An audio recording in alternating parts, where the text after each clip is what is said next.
L'objectif, c'est de permettre au grand public d'accéder à des professionnels de santé ou à des professionnels du bien-être. Et l'idée pour nous est de montrer comment le bien-être passe par l'alimentation, le sommeil, l'activité physique. On peut aussi parler de la respiration, qui est une manière d'être, qui est le lien vers la relaxation, puisque des techniques de relaxation seront présentées. Voilà, le programme, il est plutôt vaste, et l'idée est de permettre à chacun de savoir ce qui existe. On n'est pas là pour réaliser des choses, on est là pour sensibiliser et permettre de découvrir. Alors c'est sous forme d'expo, de conférences, comment ça va s'articuler exactement? Alors il y a un peu de tout, il va y avoir effectivement des stands où on va pouvoir découvrir quel est l'index de masse corporelle, il va y avoir des stands où on va prendre des informations sur la santé, il va y avoir des ateliers.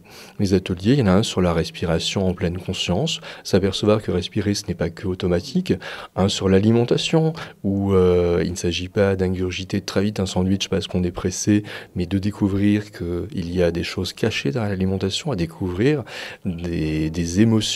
Donc je laisse votre public s'y rendre, découvrir des techniques de relaxation, parce qu'on parle beaucoup de ce mot, mais on ne sait pas toujours ce qui est derrière, et encore d'autres ateliers que je peux laisser présenter à Monsieur Brégard.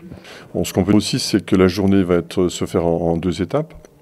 La première étape, donc, c'est le matin, de 9 h à midi, en direction des lycées, du lycée Anzelet en particulier. Il y aura une 50aine de jeunes qui viendront et qui participeront à ces différents ateliers.